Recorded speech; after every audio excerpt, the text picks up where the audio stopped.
Assalamualaikum warahmatullahi wabarakatuh. Alhamdulillahilladzi anzala ala 'abdihi al-kitab wa lam yaj'al lahu 'iwaja. Wassalatu wassalamu ala sayyidil huda Muhammad wa ala alihi wa sahbihi wa man ittaba'a hudah, amma ba'. Kita sambung lagi pada seri yang ketiga untuk pengajian kita fiqh sunnah. Kita menyentuh tajuk-tajuk pilihan berkenaan cara solat, cara bersuci bagi orang yang sakit. Sebelum ini kita dah menyebutkan tentang beberapa hukum hakam tentang masalah bersuci, yang mana kita simpulkan sebelum ini istilah wudu, menyampaikan air. Wudu adalah kita membasuh anggota tubuh badan yang diwajibkan untuk berwudu, dan yang dimaksudkan dengan basuhan itu adalah menyampaikan air ke tempat tersebut. Jadi selagi mana air itu sampai, maka dikira sah wudunya, tidak perlu dia mengulangi wudu. Seperti mana sebahagian pandangan mengatakan basuhan anggota wudu perlu mengalir air yang kena pada tubuh. Wallahu alam, pandangan tersebut kurang tepat. Begitu juga dengan tayamum. Secara asasnya tayamum adalah menggunakan debu.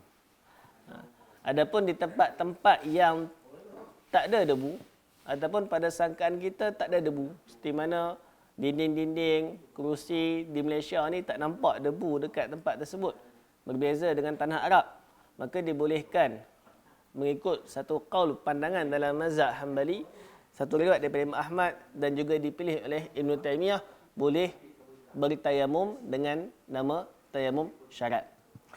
Untuk malam ini, kita akan membincangkan pula tentang masalah darah pada tubuh pesakit.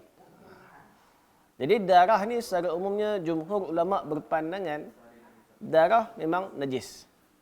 Sama ada darah itu darah yang mengalir ataupun darah yang berkumpul di sebuah tempat. Walaupun ada juga pandangan-pandangan yang dinukilkan oleh Syekh Sabiq, darah yang berkumpul setempat itu tidak najis. Hanya darah yang mengalir sahaja yang najis. Tapi jumhur pandangan asal namanya darah, maka ia adalah najis.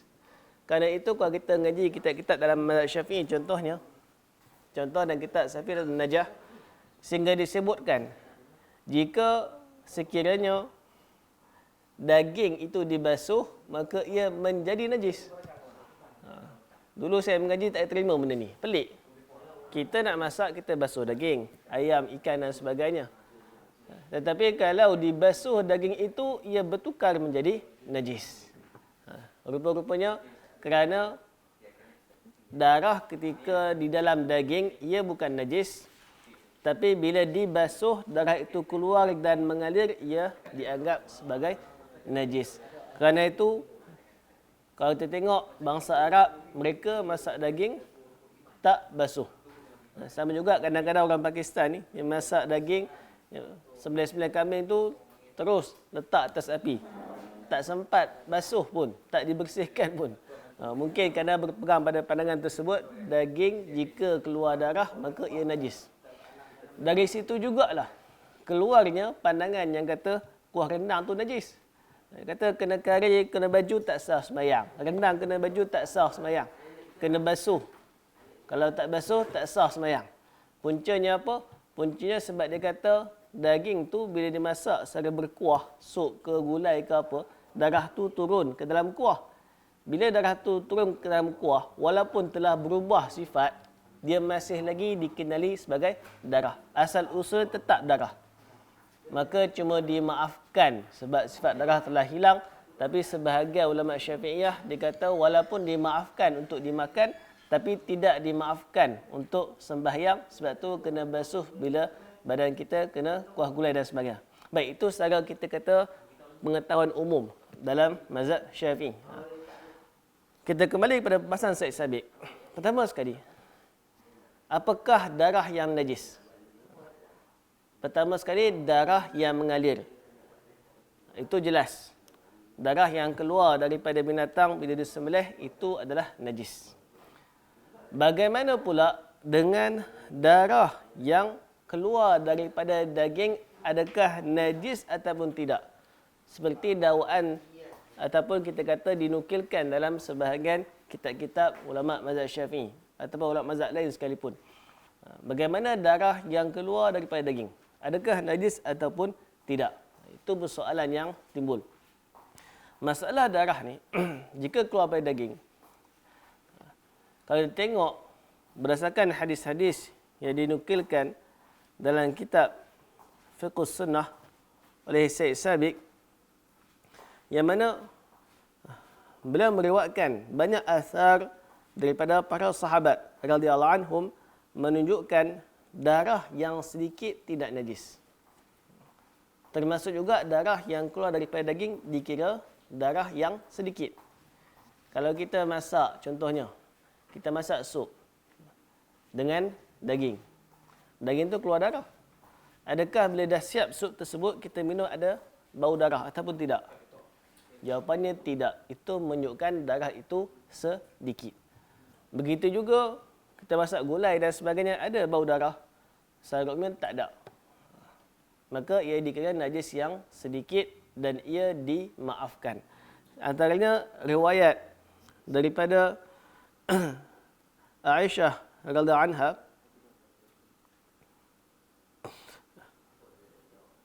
kata Aisyah, kunna na'kulu lahm wa dam khututun al-qadar.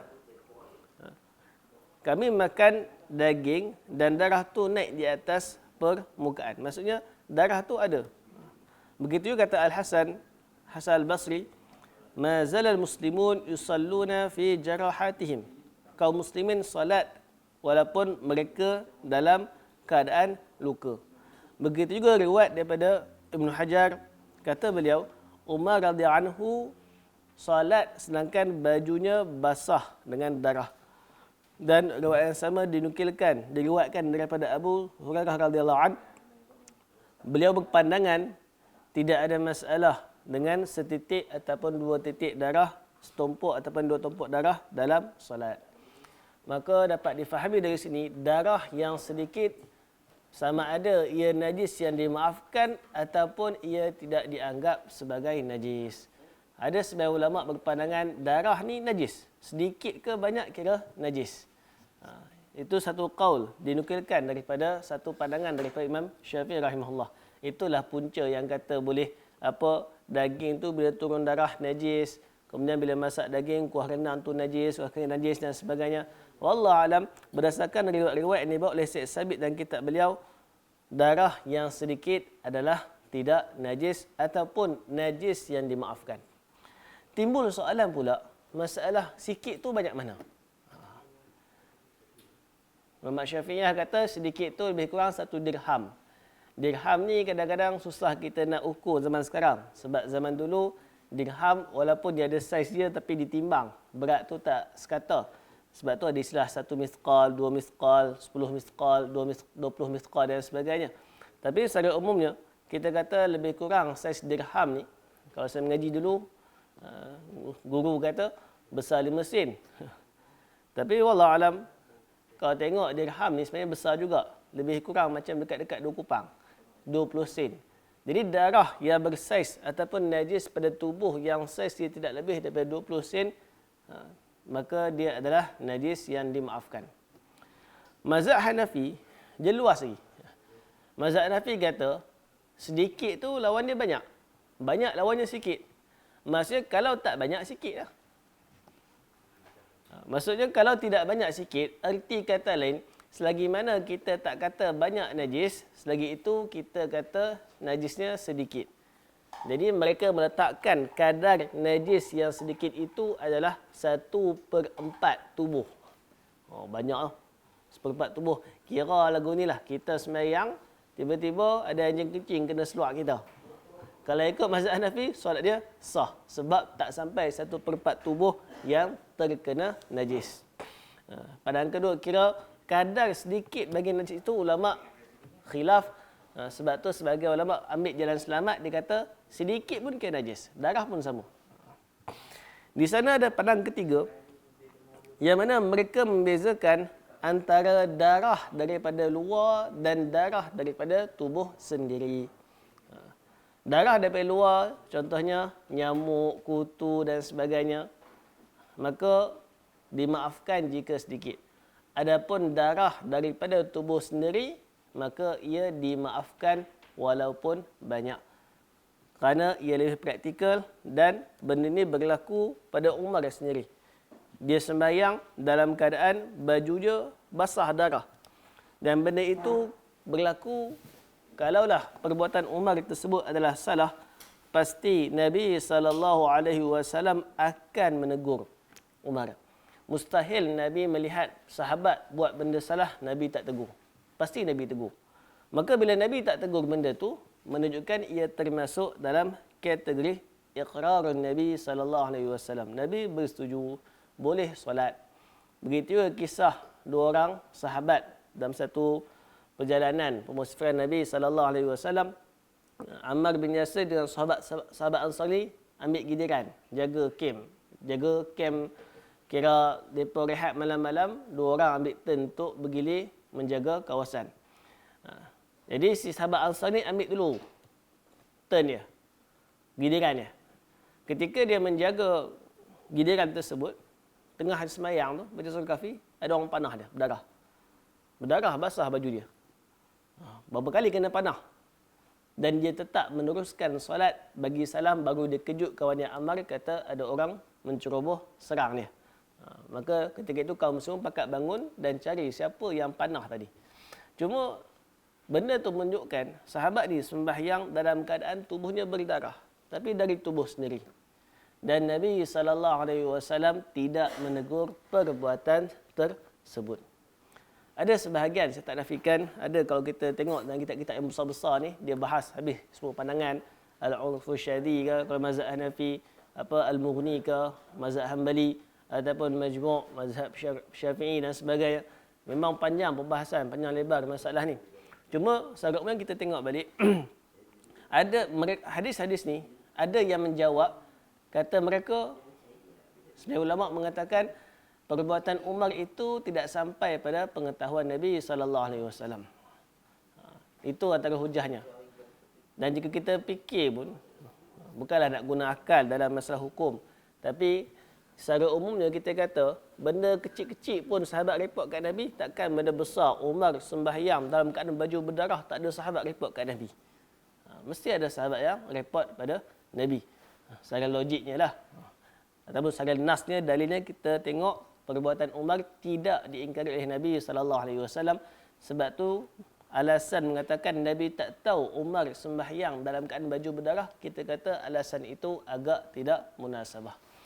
Maka berbalik kepada keadaan di hospital, luka, darah dan sebagainya, berdasarkan dalil-dalil yang dibawa oleh Syed Sabiq, menunjukkan seorang pesakit yang ingin solat, dia boleh solat terus tanpa perlu membalut lukanya dan sebagainya. Sebab darah itu datang daripada baju dia, daripada tubuh dia sendiri. Jika dia nak tukar baju, siapkan nak solat, tukar baju. Semana sebahagian ulama berpandangan nak sembahyang boleh, tapi bahagian luar sekali kena suci. Bahagian luka tu kena balut, kemudian bahagian luar kena baju dan kain ataupun seluar yang suci. Perbuatan tersebut walaupun kita kata boleh sebagai langkah berjaga-jaga, tapi dari sudut praktikal kita kata jauh panggang dari api. Macam tak munasabah, siapkan nak sembahyang, tukar baju. Ada juga sebahagian bagi jalan keluar, bila nak sembahyang pakai baju belah luar. Lepas tu lepas sembahyang buka baju belah luar. Pun tak munasabah juga.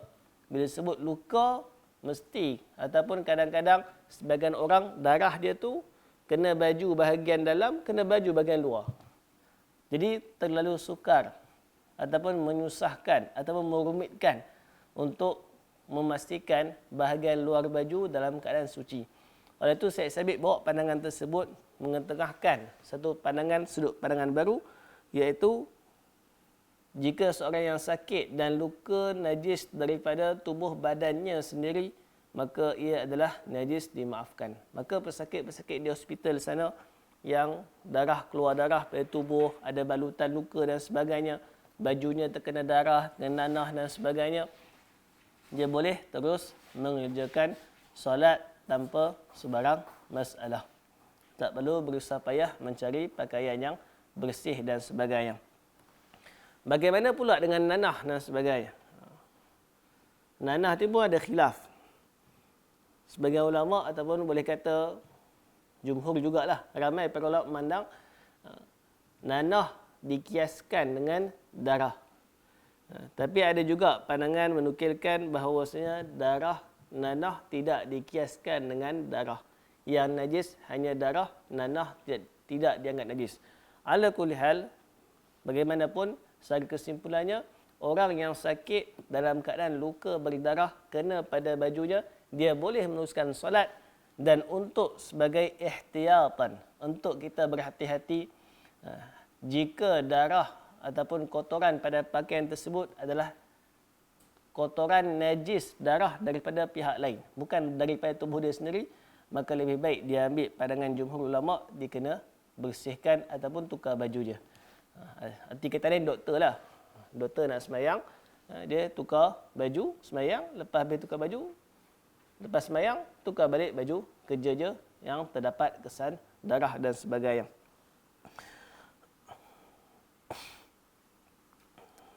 Adapun bagi pesakit itu sendiri, dia boleh terus untuk mendirikan solat. Dia boleh terus solat walaupun dalam keadaan ada kesan najis pada tubuhnya. Ini bagi masalah pakaian. Bagaimana pula dengan orang yang sembahyang, dia tak ada luka pada tubuh dia, tak ada.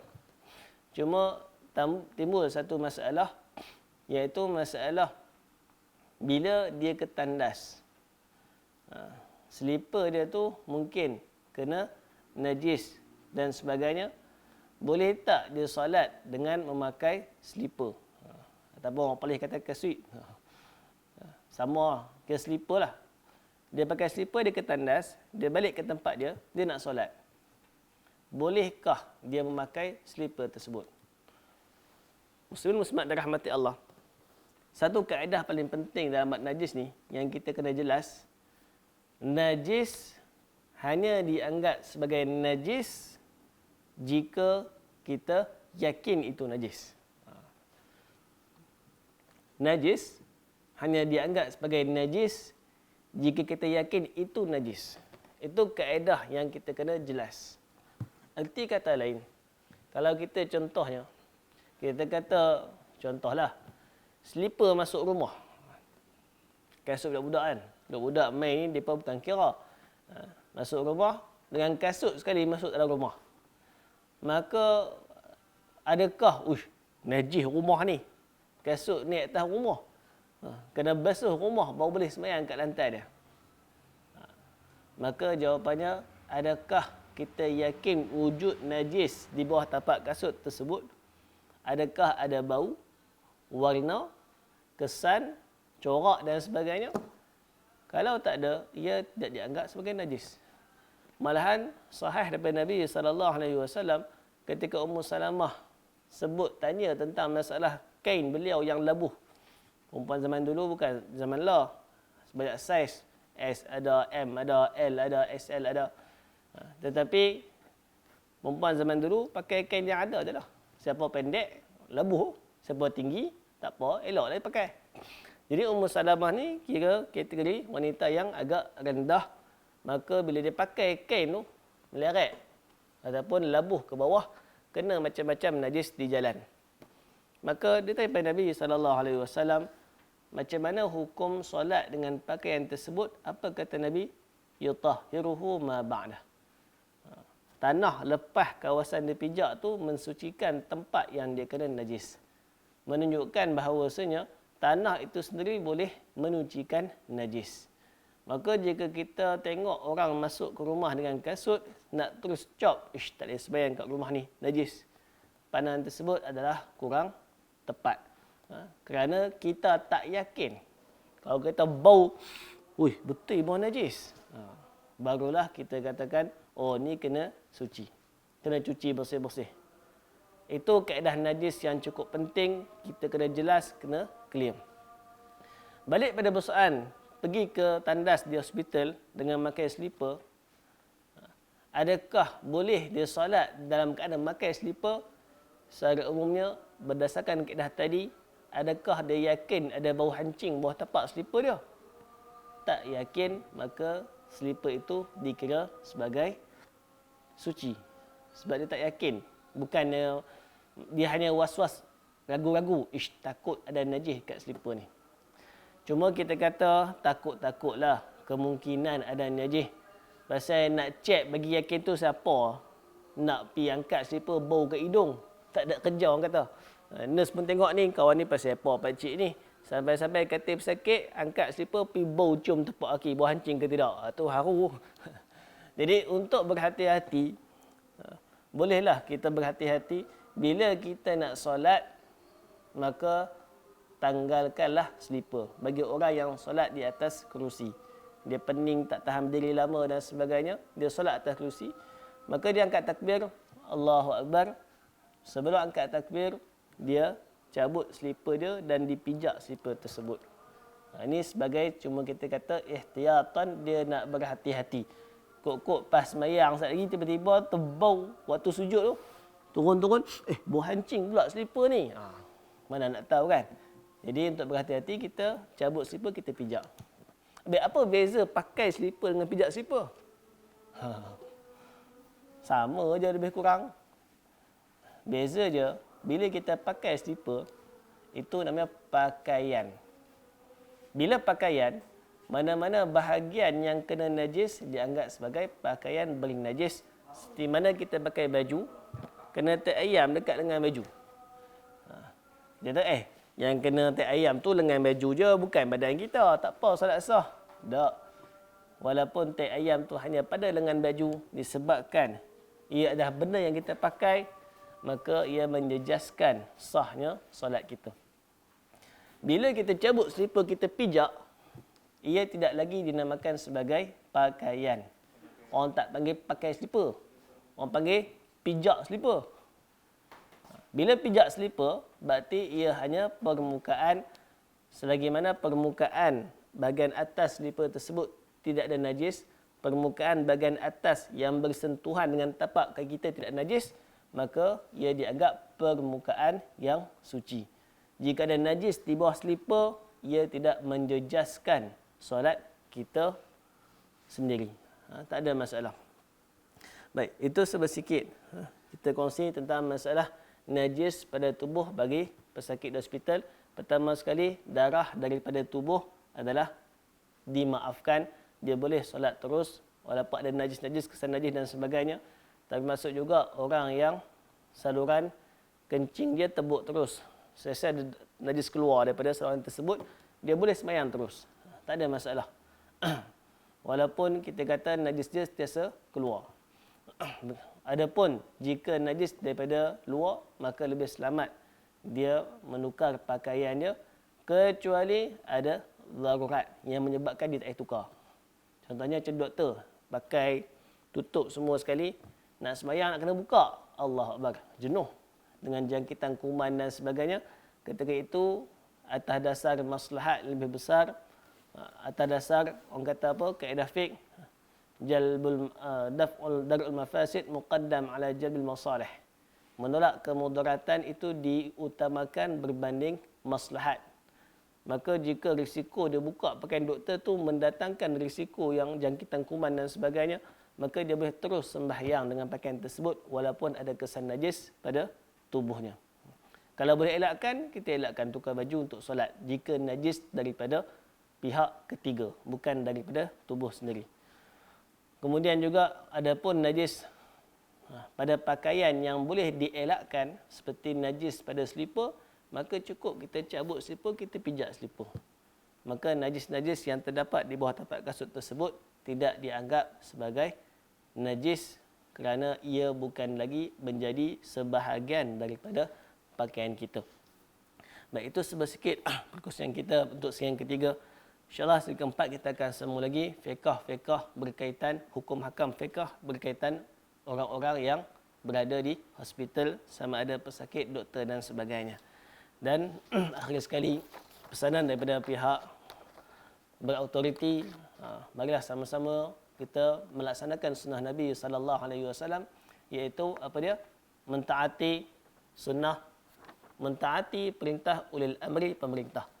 Ulil amri ni bukannya Perdana Menteri je.